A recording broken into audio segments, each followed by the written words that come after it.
বন্ধুরা, বাচ্চা ধারণের প্রোগ্রামিংয়ে আমরা কি ভুলগুলো করছি, এরকমই 10টি টিপস নিয়ে আপনাদের সাথে আমি কথা বলবো।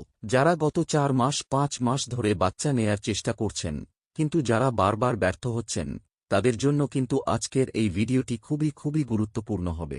এই জন্য অবশ্যই মনোযোগ দিয়ে ভিডিওটা শেষ পর্যন্ত দেখবেন।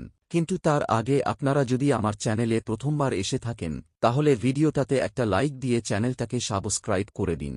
বন্ধুরা, বর্তমান সমাজে বাচ্চা ধারণে যে অক্ষমতার সমস্যা আছে, এই সমস্যাটা কিন্তু খুব ভয়ঙ্করভাবে বৃদ্ধি পেয়েছে।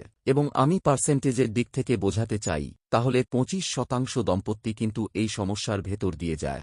অর্থাৎ প্রতি 4টি দম্পতির ভেতরে একজনের কিন্তু বাচ্চা ধারণে সমস্যা থাকে। আপনি কিন্তু আপনার চারপাশে আত্মীয়স্বজন, পাড়া প্রতিবেশীদের ভেতরেও এই সমস্যার প্রকোপটা কিন্তু দেখতে পাবেন। বন্ধুরা, এর কারণ হচ্ছে বাচ্চা ধারণের জন্য স্বামী অথবা স্ত্রী দুজনের যে কারোরই যদি সমস্যা থাকে, তাহলে আমরা কিন্তু বাচ্চা ধারণ করতে ব্যর্থ হব। এই জন্য আজকের ভিডিওতে আমি যে সকল পয়েন্টগুলো আপনাদের সামনে তুলে ধরব, যদি আপনারা এই বিষয়গুলোতে সচেতন হন, তাহলে হয়তো কোনো রকম টেস্ট টিউব বা অপারেশন ছাড়া আপনি বাবা অথবা মা হতে সক্ষম হতে পারেন।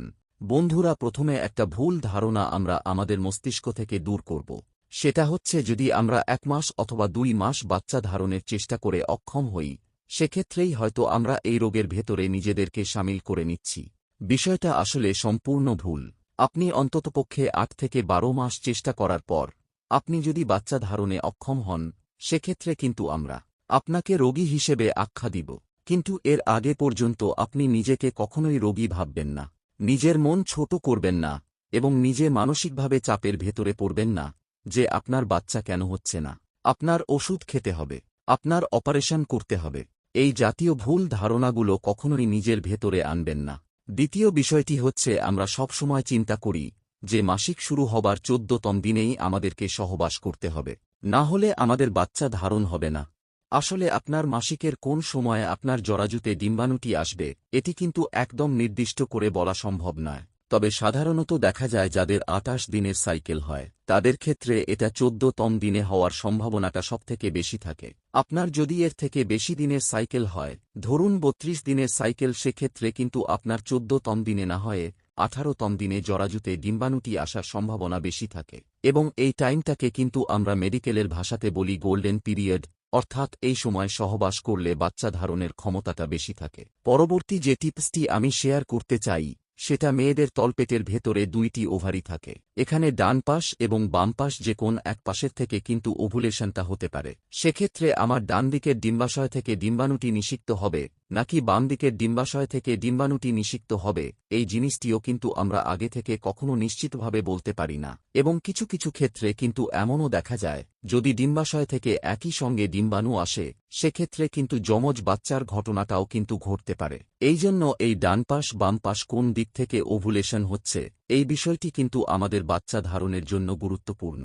কারণ যদি পেটের ভেতরে শুক্রাণু প্রবেশের পরে এই শুক্রাণু যদি যে কোনো একটি দিকে চলে যায়, সেক্ষেত্রে কিন্তু অন্যদিকে ওভুলেশন হলে সেক্ষেত্রে বাচ্চা ধারণের সম্ভাবনাটা কমে আসে। এই জন্য যদি আপনার হাজবেন্ডের শুক্রাণুর ক্ষমতা বেশি থাকে, সেক্ষেত্রে কিন্তু আপনার যে কোনো একদিক থেকে ডিমও আসলেই সেটা কিন্তু বাচ্চা হওয়ার সম্ভাবনাটা বাড়বে। এবং আমাদের ভেতরে আরেকটি ভুল ধারণা আছে যে মাসিকের সময় সহবাস করলে বাচ্চা হবে না, যদিও এটার বিভিন্ন রকম মেডিকেল সাইড ইফেক্ট এবং রোগ হওয়ার সম্ভাবনা আছে। কিন্তু বিজ্ঞানে এমনও প্রমাণ আছে, মাসিক চলাকালীন সময় সহবাস করবার পরও একজন মেয়ে গর্ভধারণ করে ফেলেছে।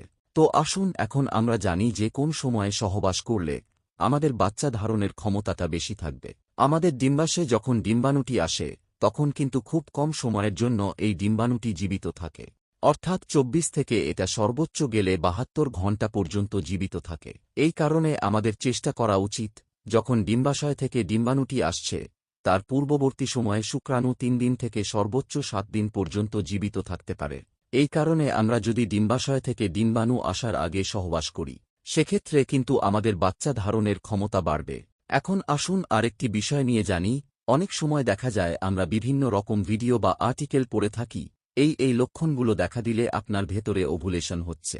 তো এই জিনিসগুলো কিন্তু কখনোই 100% অ্যাকুরেট হয় না, যার কারণে এই লক্ষণগুলো দিয়ে আপনি সব সময় আপনার ওভুলেশনের দিনটি নির্দিষ্ট করতে পারবেন না। তবে ইন জেনারেল দেখা যায় পেটের নিচের অংশে অতিরিক্ত ব্যথা হওয়া, অথবা আপনার শরীরের তাপমাত্রা বেশি বেড়ে যাওয়া, আপনার ধ্বনিপথে যে সাধারণ স্রাব থাকে, এই স্রাবের ঘনত্বতে পরিবর্তন জাতীয় জিনিসগুলো আপনার ওভুলেশনকে নির্দেশ করতে পারে, কিন্তু এটা কখনোই 100% সত্যি না। আমরা আরও একটি বিষয়ে খুব বেশি গুরুত্ব দিয়ে ফেলি, সেটা হচ্ছে আমাদের ওভুলেটরি সাইকেলকে। অর্থাৎ যদি আপনার ডিম্বাশয়ে ডিম্বাণু না আসা সত্ত্বেও আপনার মাসিক হয়ে যায়, সেই বিষয়টাকে কিন্তু আমরা খুব বেশি গুরুত্ব দিয়ে ফেলি যে আমাদের ওভুলেশন হচ্ছে কিনা। এখন আসুন আমরা আরও বেশ কিছু বিষয় নিয়ে কথা বলি, যেগুলো আপনার বাচ্চা ধারণের বিষয়ে সহায়তা করবে। আমাদের দেশে মানুষের গঠন অনুযায়ী কিন্তু দেখা গেছে যে বয়স 35 যদি পার হয়ে যায়, সেটা পুরুষ বা মহিলা উভয়ের ক্ষেত্রেই, তখন কিন্তু আপনার বাচ্চা ধারণের ক্ষমতা প্রতি বছর মারাত্মক হারে কমতে থাকে।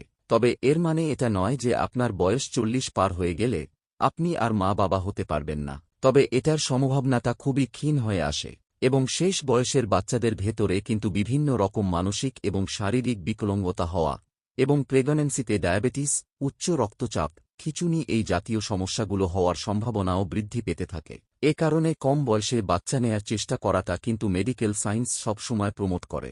এবং আমাদের ভেতরের শেষ বয়সে এসে যদি বাচ্চা না হয়, সেক্ষেত্রে আমরা অনেক সময় বাচ্চা নিয়ন্ত্রণের জন্য প্রোটেকশন ব্যবহার করি।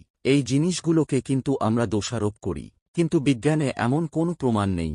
কারণ আপনারা এগুলো যতদিন ব্যবহার করবেন, ততদিন আপনি হয়তো প্রেগন্যান্সি থেকে দূরে থাকতে পারবেন, কিন্তু এগুলো বন্ধ করবার 1 থেকে 2 মাসের ভেতরেই আপনার ভেতরে আবার প্রজনন ক্ষমতা জেগে উঠবে। এবং আপনি প্রেগন্যান্ট হবার আগে আপনার সাধারণ স্বাস্থ্যের অবস্থা কেমন ছিল, আপনি পুষ্টিকর খাবার খেয়েছেন কিনা, নিয়মিত ঘুমিয়েছেন কিনা, শরীর চর্চা করেছেন কিনা, এই জিনিসগুলো কিন্তু আপনার প্রেগন্যান্ট হবার পেছনে খুবই গুরুত্বপূর্ণ ভূমিকা রাখে। লাস্ট একটা বিষয় বলে আজকের ভিডিও আমরা শেষ করব, সেটা হচ্ছে আপনার জরাজুর পজিশন কি, এন্টিভার্টেড নাকি রেট্রোভার্টেড এর উপরে ডিপেন্ড করে। কিন্তু আপনার বিভিন্ন রকম সেক্সুয়াল পজিশন অ্যাপ্লাই করে আপনারা প্রেগন্যান্সির জন্য চেষ্টা করতে পারেন। সহবাসের পরে 2 পা উঁচুতে রেখে মেয়েরা বিশেষ করে চেষ্টা করতে পারেন। এই সিমেন্টকে ডিম্বাশয় পর্যন্ত পৌঁছাতে সহযোগিতা করে। তবে মনে রাখবেন, যে কোন পজিশনের সহবাসী কিন্তু আপনাকে প্রেগন্যান্ট হতে সহায়তা করবে। তো বন্ধুরা, এই ছিল আজকের ভিডিওটা আপনাদের কেমন লাগলো সেটা কমেন্ট বক্সে এসে বলে যাবে।